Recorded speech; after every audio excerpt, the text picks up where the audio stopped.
Welcome to Chromatic Roses, a podcast where a couple of Midwest women cultivate a community at the D&D table. I'm Soren. And I'm Caitie. And this week in the Rose Garden, we're giving you all of our juicy opinions on character sheets. We and have so the different many kinds that exist and what we really think about them. So... we have 4 buckets, as we are wont to do. We like buckets. As we are wont to do. Is that what you just said? Yeah. Okay, just checking. Yeah. So we are gonna go through these 4 buckets and tell you our opinions about them and how we use them, if we use them, and if we don't use them, why we don't.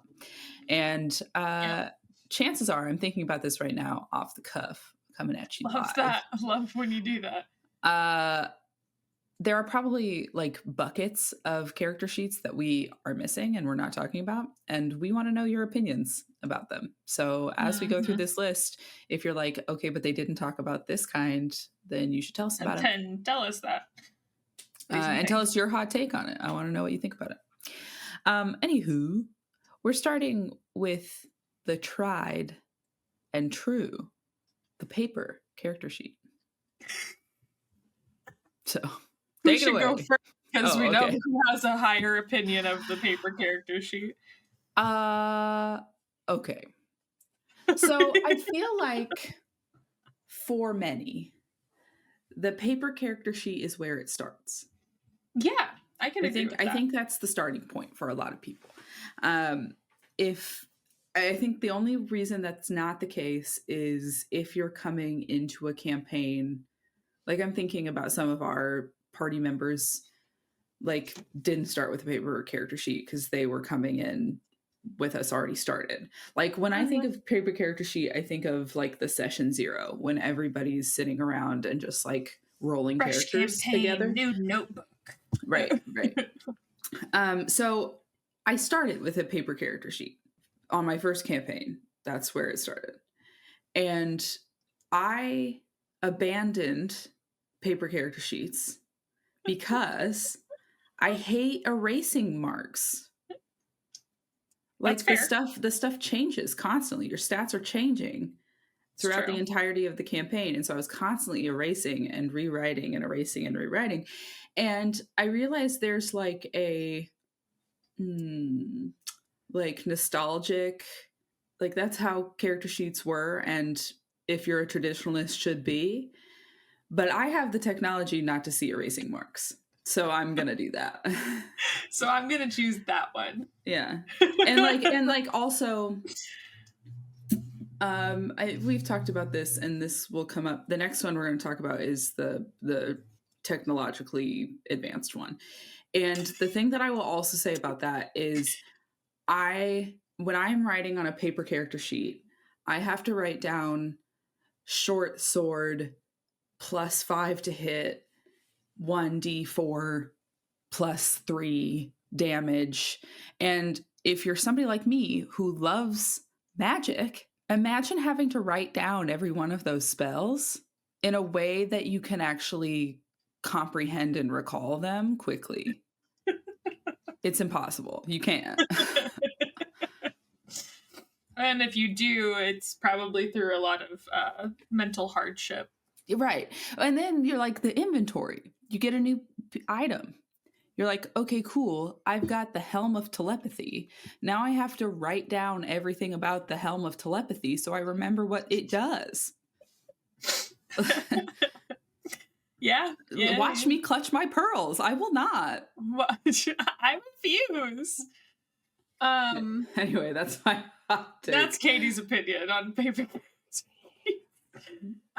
Mine is not 100% different. It's just like another shade of Caitie's opinion. I too started with a paper character sheet. I think my first several campaigns I started with paper, and there is a nostalgic excitement about filling out a paper character sheet. and I don't mind erasing marks too much, but they do get on my nerves. Yeah.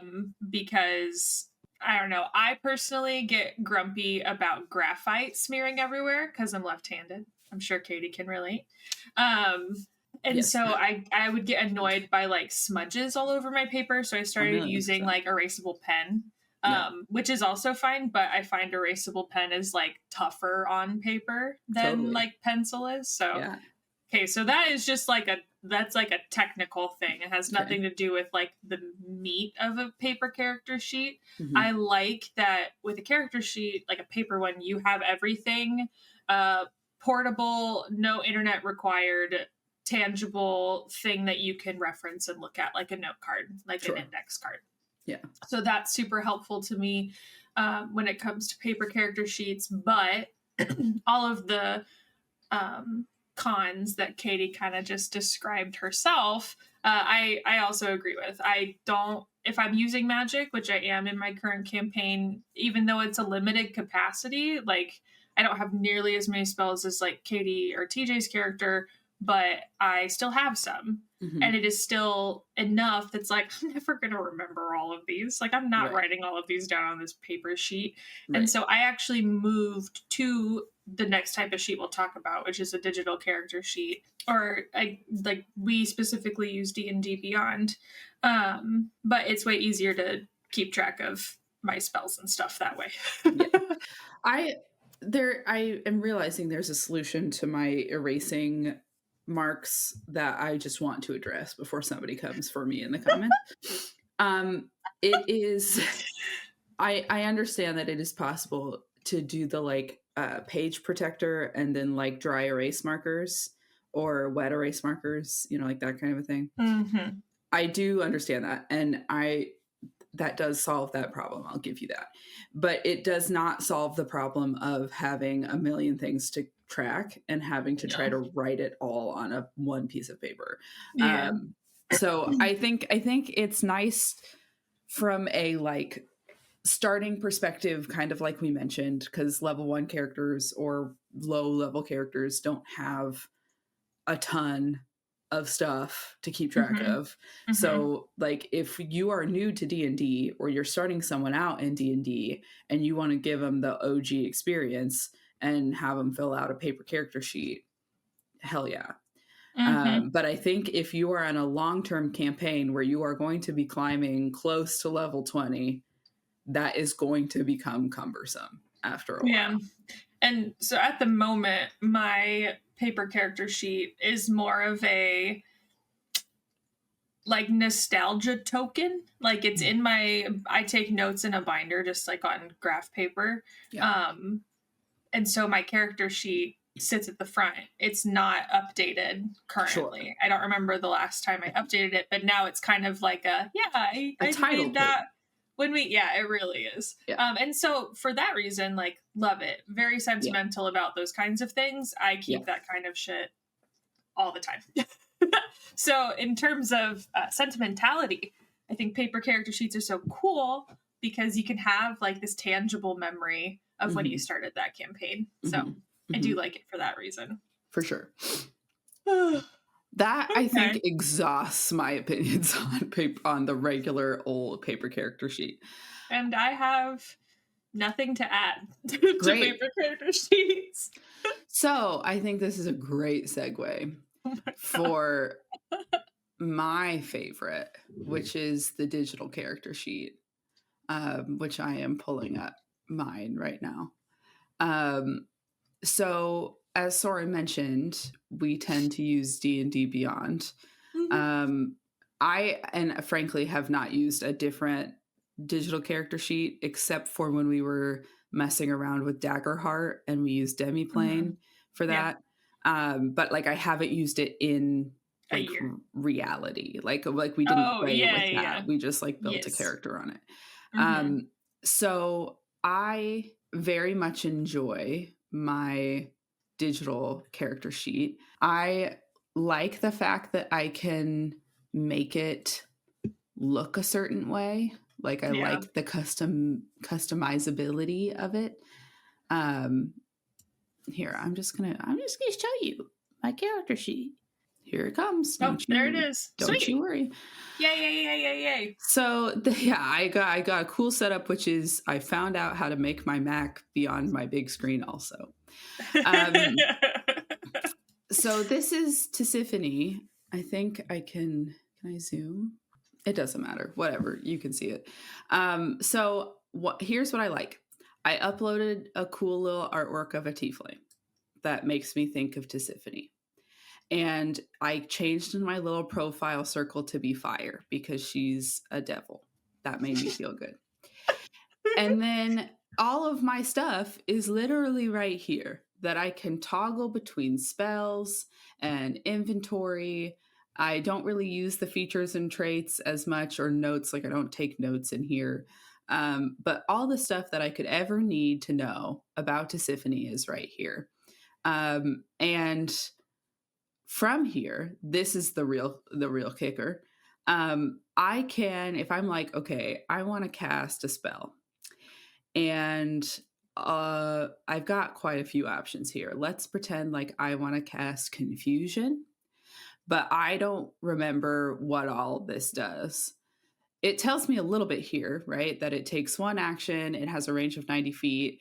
There's a DC, a save that they have to make, Wisdom 19. It's a control spell, and here are some notes. It concentration up to a minute. It's a 10-foot radius, and it has verbal, somatic, and material components. But I could just click cast, and it like will knock out my spell slot and all that.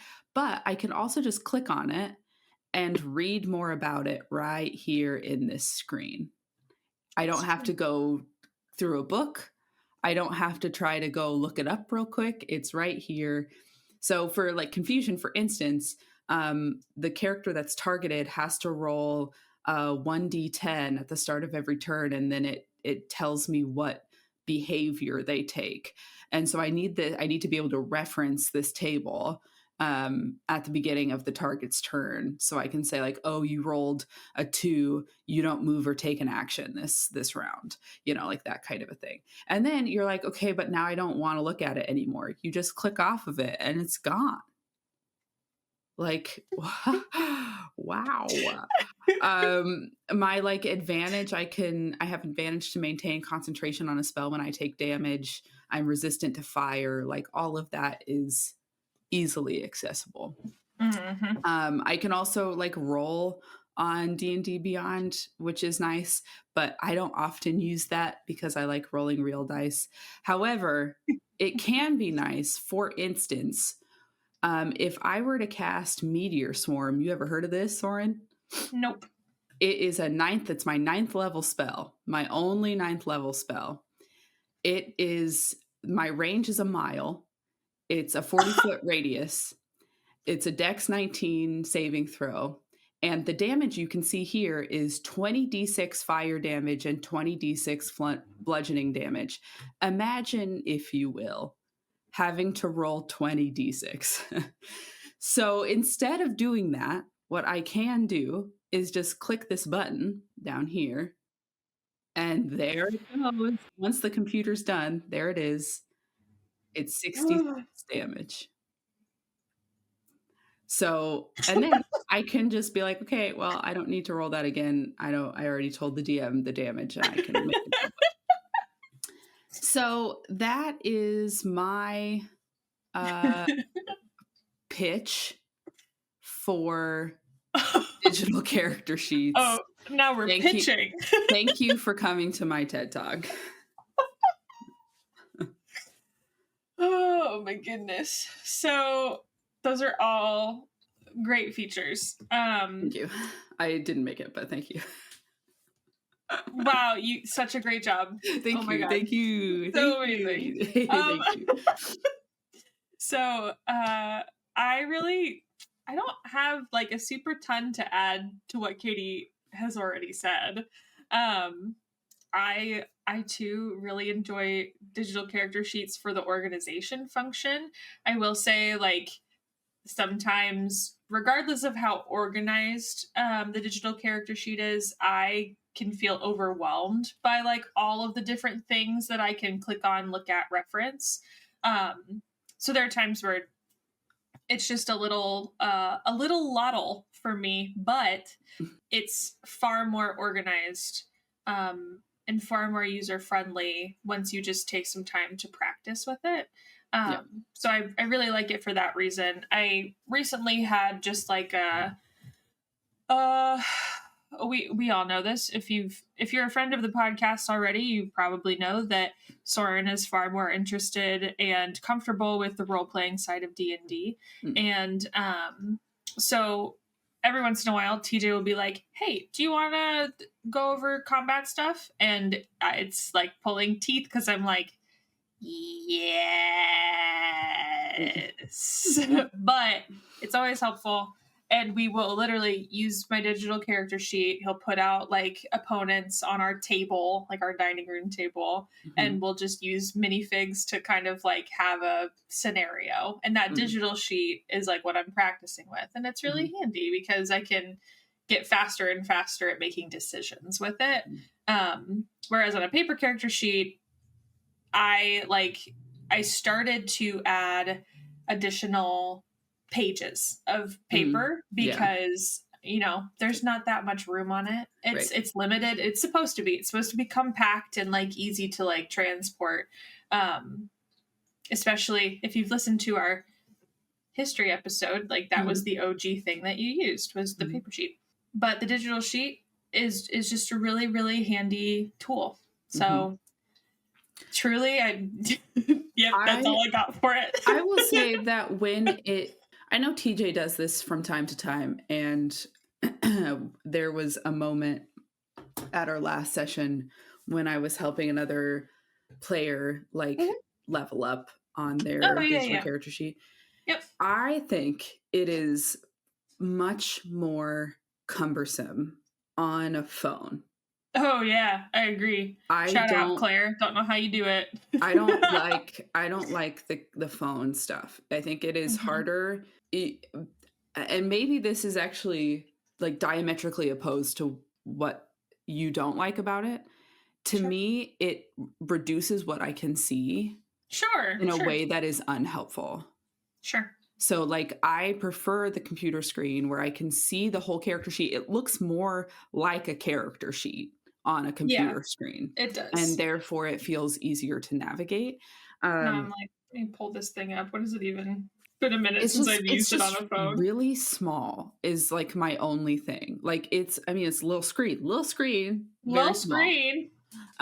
So it like segments the different parts of the character sheet. So you can see your like regular stats on one screen. You can see the skills on another screen. You can see your actions on yet a different screen. Yeah. If you're trying to go through spells, it's yet a different screen.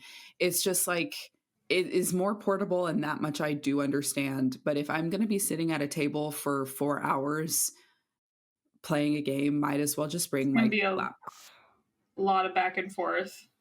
Yeah. And I don't know. That just like seems really cumbersome. I would, at that point, if I don't want to bring my laptop, I'm going to do my iPad. You know what I mean? Like I'm going to use a tablet or something, just like a moderately bigger screen than a phone.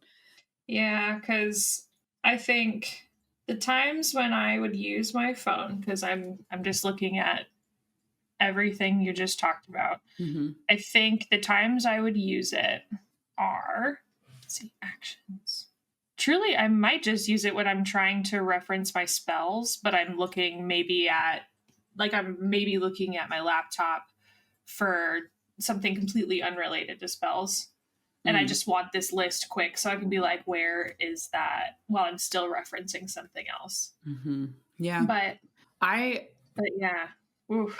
I honestly cannot tell you the last time that I used my phone for D&D Beyond. It just seems like so much more difficult, especially when the like computer version has that box where you can toggle between actions, spells, inventory, and it goes pretty quick. Like, I don't know, it just, and then you've got the sidebar where you can read further about whatever it is you're looking at. It just seems like a flaw. I don't know. I think I would use it for notes, because I do put notes in that part of the digital sheet. And I don't go to it a ton, like on the computer. But like I said, I could use it as a second reference and just have some of this pulled up. Like I have a bunch of my allies entered, my enemies, and some backstory notes, and a couple of like tiny notes that like can't really fit anywhere else. Like we retooled a weapon. Lura got a weapon from another character, and so we like reskinned it in a way, quote unquote, reskinned it, so that it could look like a character's weapon, but it's a different thing. And so Sam had to give me those specific stats, and so I like had to write those specific notes on it. Yeah. So that's handy. That I guess is a flaw of a digital character sheet, which is homebrewed stuff. I think is a little bit tough. You can make custom items and stuff, but yeah, it's a little limited. Well, for instance, like he gave Prim Fey Step as a thing she could have as a bonus action, I think. And I like had to manually that in somehow to show that, and it won't always show up when I'm looking at bonus actions like that. I have to like manually remember. So I mean, there's some limitations to it, but if you're playing a pretty like run of the mill campaign, I think that they're pretty handy. Yeah, I would agree. Lovely. Well, what's that I hear? There's some tea to spill? But I don't have any tea to drink. Well, you better get some, because it's TTRP-TEA.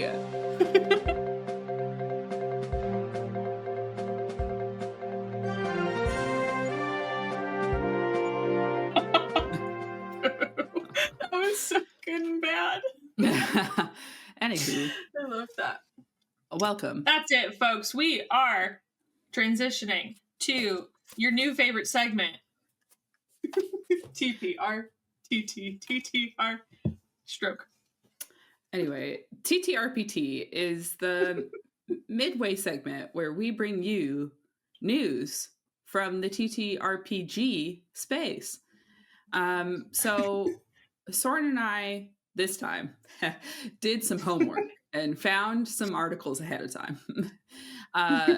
So I have 1 1/4, and Soren has 1. I have 1.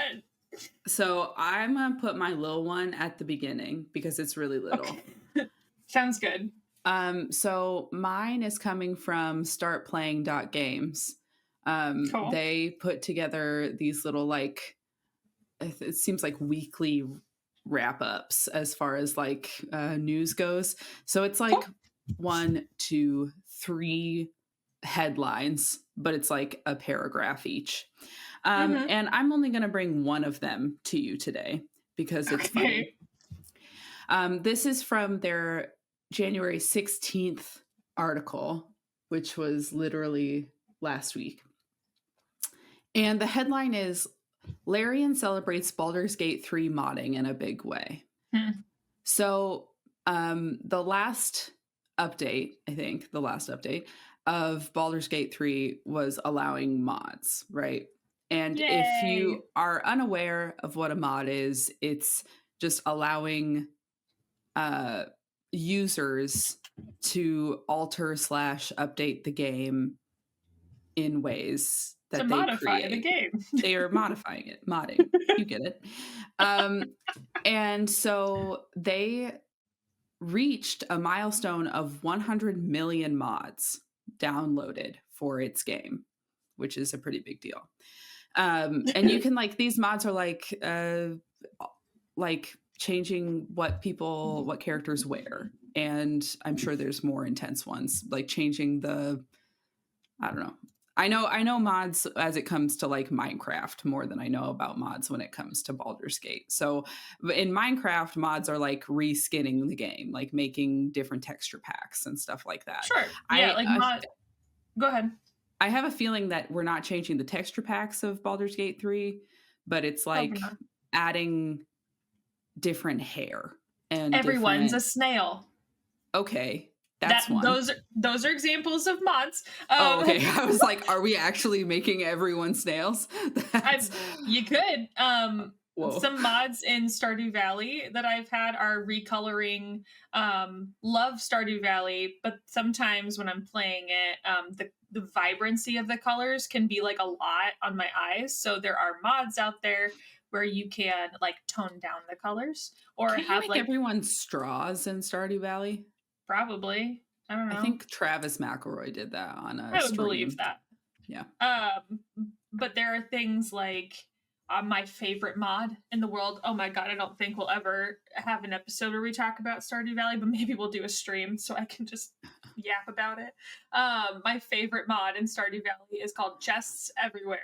And essentially, if you build one chest, put it wherever you want, open it, you can access any chest ever that you've made.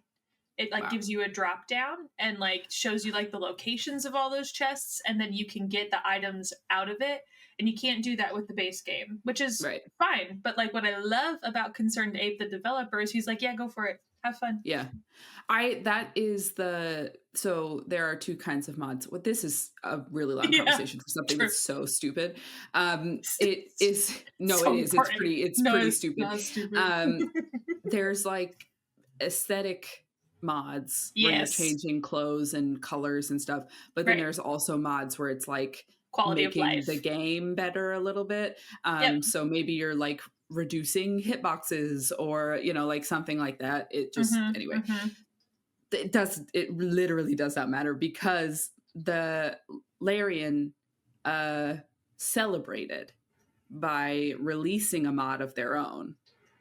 I'm just making sure that BG3 fans hold one character appearance mod firmly in their hearts. Withers with big naturals,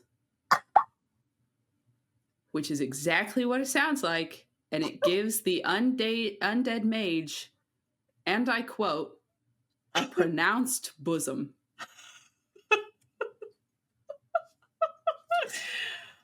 So that Larian did not create that mod, but they added it to its list of official mods. They were like, yes, you can use this one. Yes, this one is fine. This one's good. This not only exposes it to more people, but also makes it available for console players where it has been restricted by various hardware companies' rules. But for the sake of a good laugh and for the love of the fans, Larian unleashed Withers Naturals upon the world. That's so great. So that's my quarter of a news article that I read and I went, you're joking. And when I click on milestone of 100 million mods, it takes me to Larian's Twitter page. And it says, you are modding naturals. And then it has a post, like a picture of Withers, the undead mage, with a bunny rabbit on his shoulder and 100 million mod downloads as the graphic, like the words, but the 00 are right where Withers naturals are. I don't know why we're saying naturals like that's interchangeable for breasts, but that is what this is. Oh, I love that so much. 100 million mod downloads. Congratulations, Larian, and all of you modding fools. I'm sure there are more people there are people who could come up with more categories for mods. There are. I feel like I need to add, there's a third category out of what we just described. There's aesthetic mods. There's quality of life mods. There are goblin mods. Oh, yeah. That's a goblin mod. Yeah. Like, I don't know if it's Skyrim or Elden Ring or what, but I feel like I've seen clips on YouTube of a mod where it's all of the dragons are trains.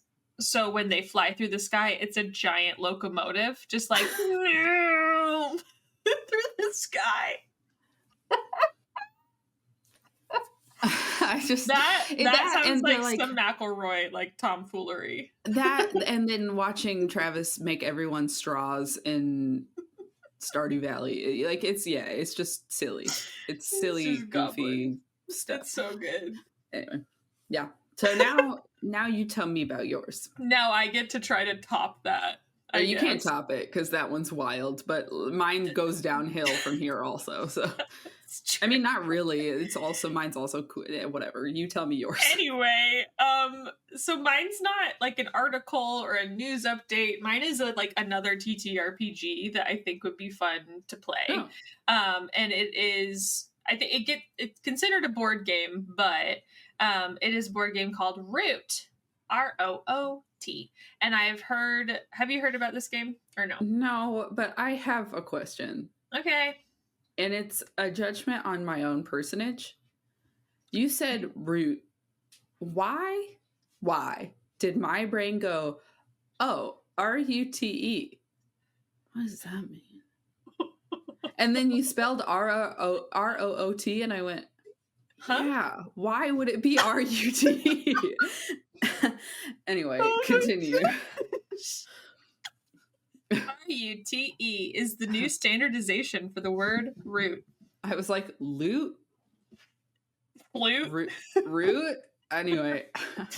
Okay. Yep. This one's called Root. ROOT. Anyway, Root is a game. It's a 2 to 4 player game. However, I have done some searching on the Reddit and found out that 4 players is like the sweet spot for this game. So say Reddit. And 2 players can be kind of difficult. But Root is a 2 to 4 player game. 2 to 4 player competitive game, I'm assuming is what this means, in an asymmetric strategy war game to control a forest. Each player controls a different faction, each of which has different gameplay elements, tactics, and point scoring options. In the base game, 4 factions are present: the Erie Dynasties, the Marquise de Chat, the Woodland Alliance, and the Vagabond. While there is a common set of rules for movement, hands of cards, and battling each other, every faction adds an additional layer of rules and complexity. So the thing that drew me in about this game truly has nothing to do with what I just read to you. It was the artwork. I knew it.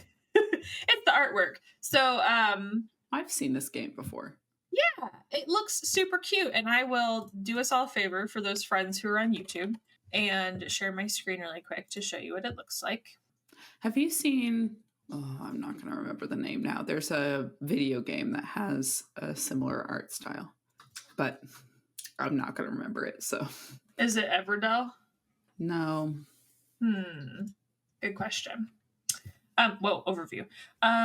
Shall I make... I'm going to leave it this size. That's fine.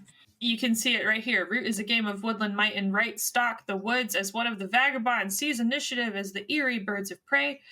It's a cutie patootie little board game, right? Here's part of what the board game looks like. While it is considered a board game, while I was reading about it on Reddit, it is a highly strategic game. And so much so that I was like, this is like woodland D&D. While you might not be playing a character and role playing that much, you could role play, and I just haven't read more into the details about this game. This seems much more like a war strategy game, but one that I would actually be interested in playing because it's cute. Yeah. It looks adorable. I think it's so neat. There are 4 factions you can choose from. Something else I was reading on Reddit was that I think not unlike a D&D campaign, when you're pulling that kind of group together, it has to be a group of people who are willing to buckle up and play for a couple sessions, because it can be about a 2 to 4. I know it says 60 to 90 minutes, but I've read that people are it can take 2+ hours to finish a game.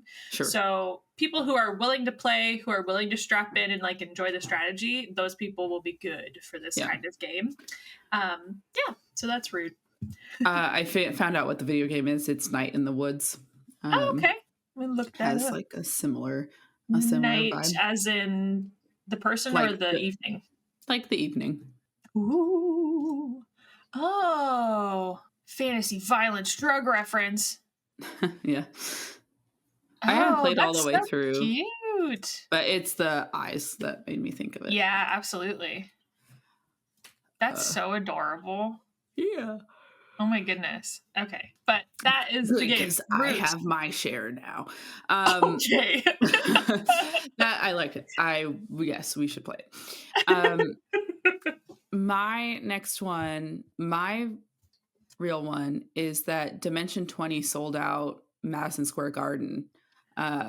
Their show was yesterday, and they had a really big deal. Like Matt was there and Erika Ishii was there, and they were posting about it on social media.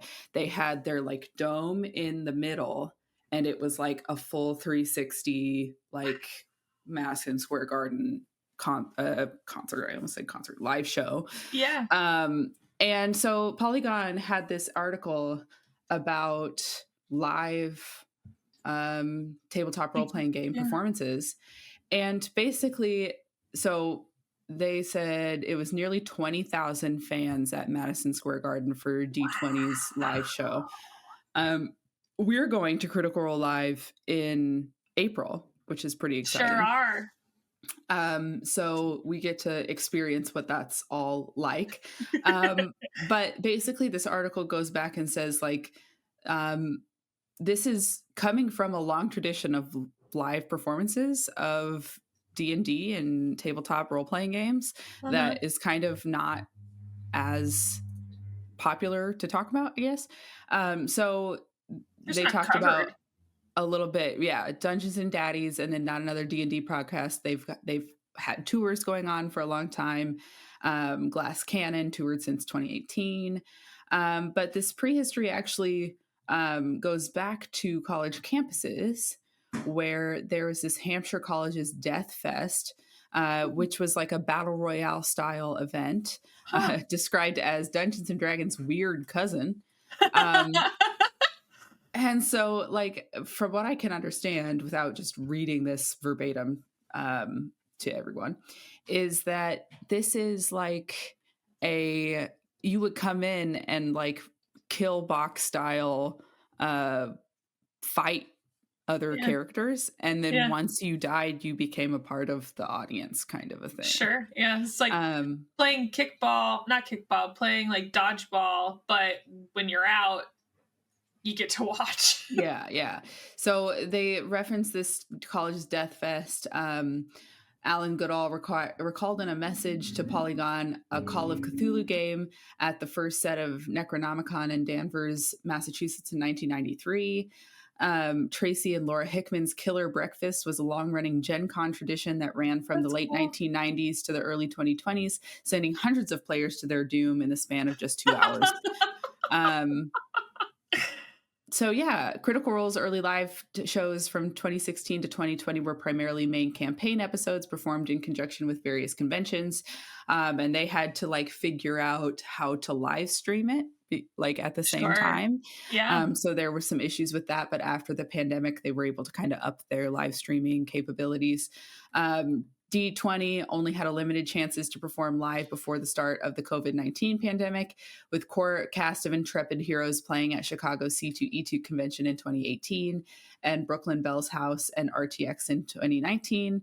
Abria Iyengar ran a special one-shot of Misfits and Magic at Gen Con in 2022, but the core cast didn't play live again until April 2024 when they played 6 shows in 4 cities in sold-out UK and Ireland tour. So this goes on to talk about Fringe Festival, which is like theater, but Fringe Festival spotlight performances created outside of theater institutions, often small scale, low budget, or experimental. So it's like a theater festival, but they started doing some improv D&D stuff cool. At these things. So yeah, there's a lot happening. 20-Sided Tavern is an off-Broadway show. With a planned mounting in Australia, which is pretty exciting. Like Abria's been in it, Erika Ishii's been in it, Travis McElroy's been in it, and it's like this improv D&D based show. So yeah, it's just kind of cool. I remember buying our Critical Role tickets um, while our kitchen was being renovated. And my grandpa was here and he was trying to have this conversation with me. And I was on Ticketmaster trying to like Not now. solidify our tickets. It was like this really stressful thing. And Yeah. I was trying to get these tickets and get 4 tickets, but I hadn't like confirmed with Soren and TJ or Emily that this was something that we were for sure gonna spend money on. And I was like, I don't have time to ask them. I'm just gonna have to buy the tickets. And if they don't want to go, I'm gonna have to find other friends to go because I am buying these tickets. And I like tried to explain to Grandpa after I had made the purchase. I was like, sorry, I was trying to buy these tickets to this thing in Chicago. And he was like, oh, what are you guys going to go see? And I was like, Mhm. it's a live D&D show. And like trying to explain to him, like it's a performance of D&D in a big arena. And he was like, wow, they do that? And I was like, yeah. And it Yeah. was so popular. I was like struggling to get tickets. They're like selling out this arena. And he was Yeah. just like, whoa. Like he just like, I mean, he's an old guy. Like he hadn't heard of that kind of Yeah. stuff. So Yeah. it Yeah. just like the fact that this kind of a thing is big enough to sell To out sell out places. Madison Square Garden Yeah. is cool. It kind of makes me giggle. Like, I don't know, this might be the confusing tangle that is like kind of like being a nerd, seeing some of it like become mainstream, seeing how much of it is still really not mainstream, but Mhm. seeing how like nerds will come out in droves for this kind of stuff. It just doesn't get Yeah. covered a lot. So when people are like, No. "Oh, like you do D&D," it's like, yes, and it sells out places. Like it could Yeah. absolutely like take over an entire arena. Yeah. And sure, it might not be nearly as popular or sold out as something like a Taylor Swift tour, but it's still a big deal to be able to sell out Madison Square Garden like for a Yeah. performance. And I like, I'm honestly, we have not been to a live actual play. Yeah. I went to the Adventure Zone live show back in like 2018. Yeah. And I mean, the Adventure Zone is already, it's kind of its own thing as far as like humor over like intense storytelling. And that one was around Christmas time. So, uh, Trace horny boys fought Santa, which was funny. And it was a big, I think, yeah, Griffin, I think was the DM. I'm Yeah. trying to remember. But anyway, um, I am curious about like Critical Role's live show. Like, Yeah. how long is it? Is Like, it, are you doing I remember you saying this when we got the tickets and we were just discussing logistics. You're like, is it going to be like a canon session? Is it going to yeah. be a goof session? Like, Well, and what is this? this is also something that is unique because this is like their 10th anniversary tour. So Mm, they're going a lot of places and they're doing yeah. different things at each place. I know one of the shows that they're doing, not our show, but one of the shows that they're doing is going to be like Ford and Jester's wedding. And so like there's going to be like cute things like that. Ours, we've talked about, they're like going to let the audience choose the characters that they play, but like how does that work? I don't know. So it'll just be an interesting vibe. And we're not on the floor because those tickets were $300 plus. But we're not far from the floor. We didn't get nosebleeds, which I'm excited about either. Yeah. No, I'm So really looking forward to it. it should be a good time. Wow, That that went we did that longer than I was anticipating, but it was all like good, cool stuff. yeah, true. Look at us. Should we back into it? Yeah, I have a feeling these next two we're gonna Are gonna have be shorter. opinions and we're gonna be done. Yeah. These two I think are shorter, because I don't think either of us really actively use either of these to No, the but I have extent that they're. opinions. Yeah, me too. So the first one is a binder, and this binder, hang on, stick with me because I'm going to explain it a little bit. It's Ginny D has made a video about character binder that she has. Mm-hmm. And it's almost, if I remember correctly, it's almost like taking the pieces of the character sheet and cutting it up into several different pages and making almost like a scrapbook a little bit for your character. Like the whole binder is kind of a vibe, and it you can put like pictures and drawings and like pieces of art and stuff like that vibe with your character. Yeah, it's a very stationary lover organization, but not totally devoid of function. Like it is something that is kind of simultaneously beautiful and organized, and like it serves a purpose. It's not just like a coloring book. Something that is like similar to that is something like this, which is a field notes D&D 5e character notebook, where it has everything split up. So like you have a front page where you can write your character's name, their class, a sketch of them if you want, and then you have pages to add your notes, pages to add your backstory. So it kind of takes that character sheet and like expands it. So this could be a good option, just like the binder could be a good option if you like the tactile feel of the paper. But yes. Here's my hot take. This gives the same cumbersome vibes as the paper character sheet, except in the Ginni D version where you make us like a cool curated scrapbook, you put even more work into it. You put even more work into it to have to constantly change it. And I enjoy creativity and aspects of expression and such. We're going to do an episode here after this about spell organization, and I spent a couple of hours on a flow chart for my character that is branded to her. So like I enjoy that level of expression. But if I have put in so much attention to detail for a thing that is temporary in its function, I struggle. The opportunity cost is too large for me to want to do it. Now, if it is a art project that is commemorative, like if I were to go back and make a binder for Prim, who is no longer playing in the campaign, that's completely different. But if this is out of function, I need a way to track my stats and abilities for a character that I'm currently using that will be consistently changing. This then becomes more cumbersome than helpful. I rest my case.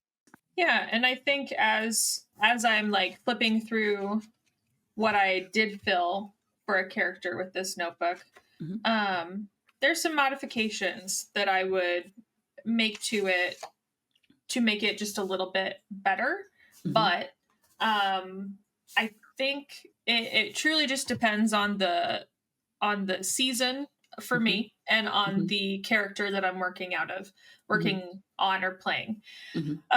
Because I like this kind of stuff, because I'm the person that has like a notebook open during session and I'm usually doodling everyone's like derpy characters or their pets or something. So I like having this tactile thing. I quite literally take notes in a binder. It's where all of my doodles are. But I utilize a digital character sheet for all of the strategy stuff. So for organizing and whatnot, I love the digital character sheet. For my note taking and for everything else, I love things like this, because if you haven't noticed yet, like big part of something I enjoy about D&D and truly about like creativity in life in general is I love the process of making things. So like that tactile updating this sheet, updating like sketches or lists and stuff in something that is like literally for this purpose, I enjoy.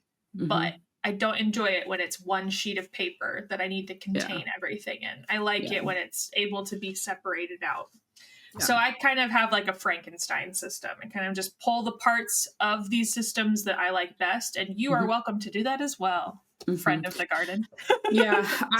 This is where Soren and I diverge as far as opinions go, because I like, in thinking about the field notes, for instance, I also have notebooks around, and I like a good, like, pretty aesthetic notebook. I'm like looking around my desk right now.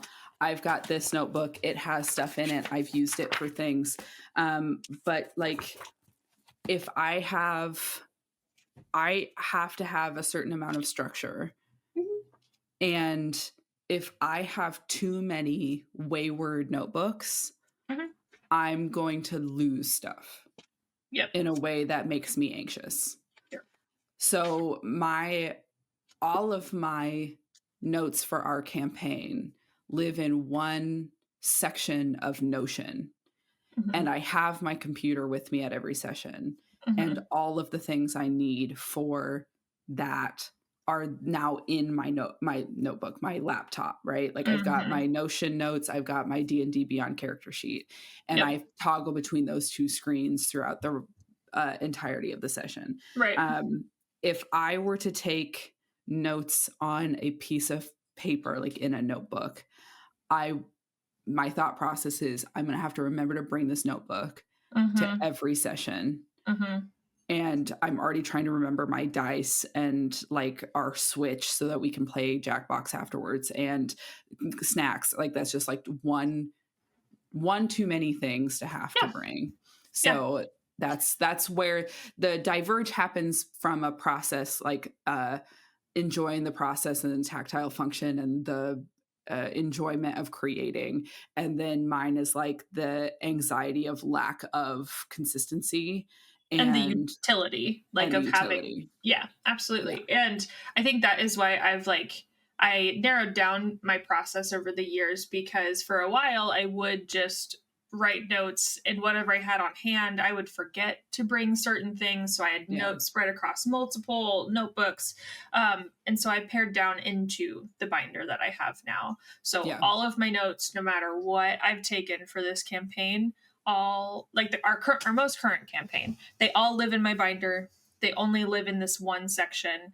And then I use my digital sheet. And so that has become a very good system for me, because my doodles and notes all live in the same place. Right. And then my character sheet lives on my laptop, so I can remember those two things. Right. Bringing my binder is for me, it's as easy as remembering I need to bring my sketchbook. Sure. So like that is an okay thing for me, or that is a system that has started to work. But for a time, I was absolutely like caught between like 12 different notebooks, enough that we would have meetings for the podcast, and Kate would be like, so what notebook did you write that in? Which one is that? And like, I would love to say that like for our podcast, I like signified one notebook for podcast. So now it lives at my desk unless we're at a meeting, and I only write things for the podcast in here. But I do have things spread across notebooks, because I have gotten to the point where I use GoodNotes for my planner. Yeah. And like even my GoodNotes has like separate notebooks for different occasions, but it's all in here. Yeah. So I bring this one thing. And then I still have a Chromatic Roses notebook. I have my ballet lesson plans notebook. I have my planner. And then I've got one that's just like a catch-all, which is just like anything and everything I've ever needed to write down. If it doesn't fit in one of my current notebooks, it goes in there, which might not be helpful depending on what I'm doing. But still, I've gotten to the point where I also have separate notebooks, but it lives on one piece of technology. Yeah. The last bucket is illustrated character sheets. You might be surprised at what my opinion is. They are fancy, and often, at least the ones we found, are on Etsy. And like this one that I'm looking at that I'm going to show you is like under $5. They're not super expensive. Yeah. Some of them are like full D&D journals, and those are expensive. So I'm going to preface this by saying no hate to Sword and Sentinel. This looks great and good and lovely. The argument, Soren and I are pretty aligned on this, I think. Yeah. The argument you might be like, what? Is this, number one, costs money. And everything else that we've shown you at this point is free. 99. Yeah. So number one, this is a kind of unnecessary expense. If you have the means with which to have, like, to buy this and feel no remorse, is lovely and great, and you should do it. Yeah, absolutely. This is so busy that, like, how do you even, I don't know, man. So our big talking point when it comes to illustrated character sheets is the design is clouding over the function. Yeah. So for me personally, person who loves to illustrate, I love to draw. This is so cute and pretty. I love what this person did with it. It's not going to work for a player like me. No. I love a character sheet that is stripped back and basic as hell. If I'm utilizing a paper one, even when I'm looking at D&D Beyond, some of it sometimes feel like I mentioned where I feel overwhelmed. Some of it is because of the design. Sure. So the more I can do to strip back like any extra design element, and the more simple I can make it, the way easier it is for me to navigate and actually use it. Right. From the other side, I think there is absolutely like a pro for a very elaborately illustrated character sheet is to commemorate a character. I think that could be so cool. Like maybe once your character is like maxed out, you have all of their stats like maxed, you have maybe a little illustration that's included, and maybe you frame it or you put it in like a card collection binder, kind of like Pokemon cards, where you like have sheets from completed characters from previous campaigns. I think that's such a cool idea, but functionally will not be using an illustrated character sheet. So the first thing I said to Soren when looking at the one with a full colored background, I think the words I literally used was my printer would have to yeet itself into space. Yeah, to be able to my kidneys, like thinking about my printer. So like at this point, I'm gonna have to not only buy the character sheet, but then spend money to get it like professionally printed on a nice printer at even just FedEx or Office Depot to get it to look nice. And then on top of that, I found, so the one I showed you at least has like light places for writing. I'm looking at one that is like a celestial theme that everything is dark. Yeah. So I'm going to have to use like a white pen to write on it. There are some that are like a digital D&D journal. And to that, I think it's still like highly illustrated and like pretty. Like that, I think you could download, use it in GoodNotes. You are forking out money for it. Right. But if you choose to do so, cool. That could be useful. That almost takes my like eraser mark. I'm coming around to this in real time. Sure. If you use a tablet and GoodNotes and you have like an Apple Pencil, for instance, I could see function in putting this in GoodNotes and then writing with my Apple Pencil on this character sheet. Sure. I still stand by, if it is too cluttered, if there's too much happening design-wise, it's a lot to look at, and that's not fun to then use.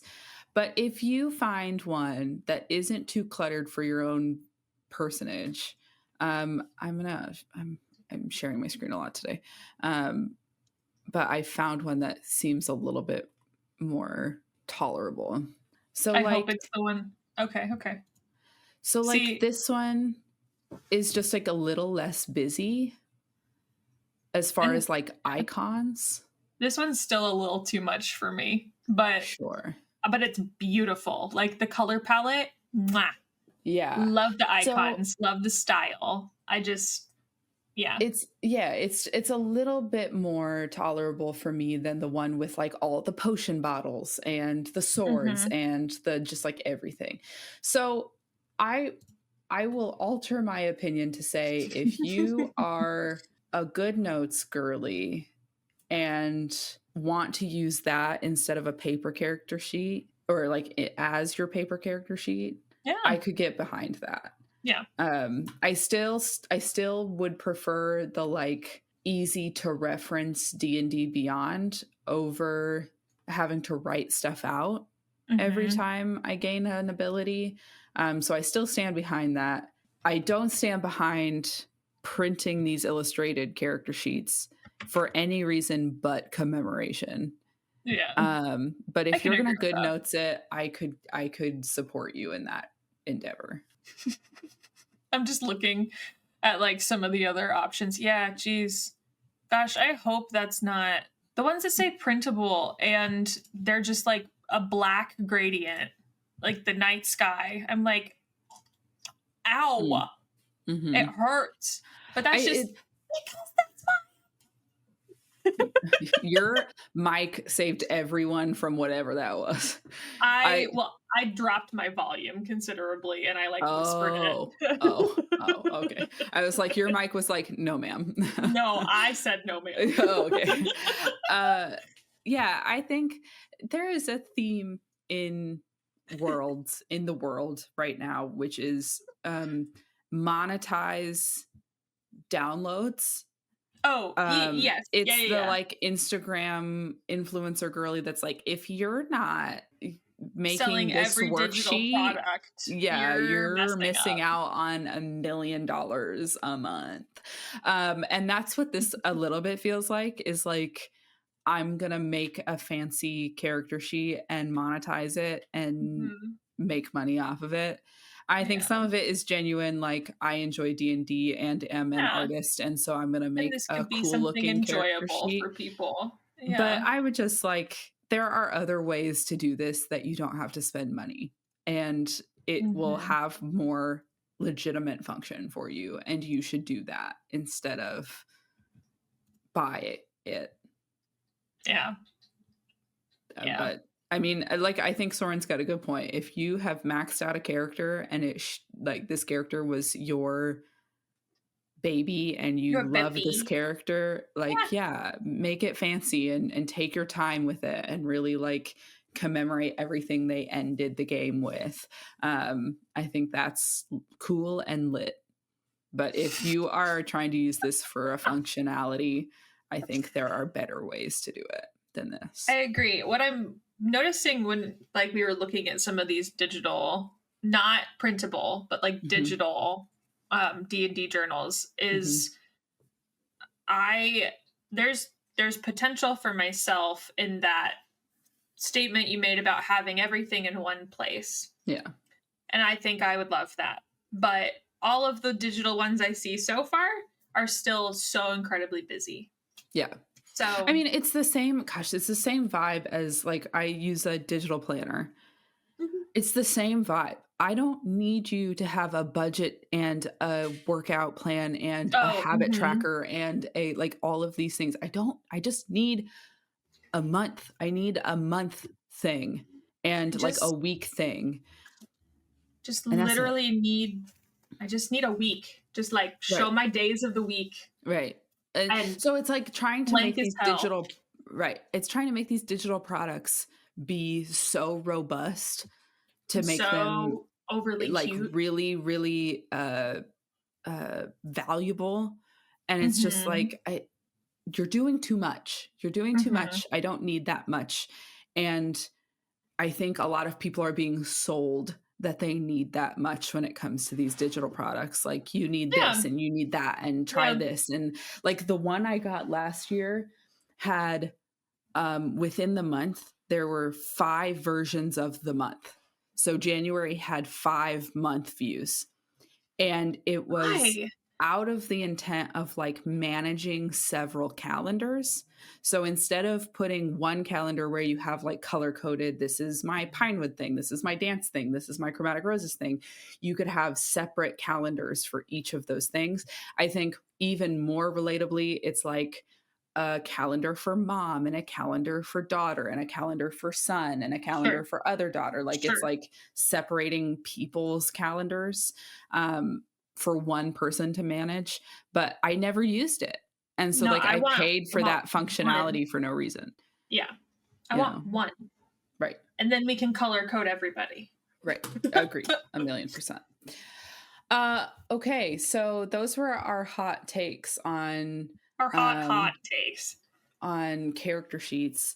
As we conclude today, I'm going to put out the call for if we missed a category of character sheet, you should tell us about it and tell us your opinion of it. If you think we're crazy and that's fine, are way off base, tell us, but tell us nicely. And yeah, don't dehumanize us. Yeah, right. We're people. That's it for us this week. Thanks for spending time with us today. Thanks to Noah Trumbull for the use of our theme song. You can find a link to his Instagram in the description below. Follow him and all of his cool stuff that he is up to. He's a pretty rad dude. It's true. If you're enjoying this show, there are a few things we'd love if you do. First, leave us a review because reviews help other listeners find us. Second, follow us wherever you get your podcasts so you can get to our new episodes easier. And lastly, follow us on all the social media we've got here on YouTube. We've got Facebook, Instagram, just so you can see what we're up to and to be the first to know when a new episode drops. Totally. And so we already asked you to tell us your opinions on stuff. We're going to continue that trend and say if there was something that came up in today's conversation that made you think, or if you are like, I really wish they would talk about this thing, they haven't talked about it yet in 50 plus episodes, then you have to tell us and quit thinking about it. Okay. And you can do that by emailing us at chromaroses@gmail.com. That's CHROMAROSES@gmail.com. We can't wait to hear from you, and you should email us. So this has been Chromatic Roses. I'm Soren. And I'm Caitie. Fight evil. Love others. I love you. Bye. Love you. Bye.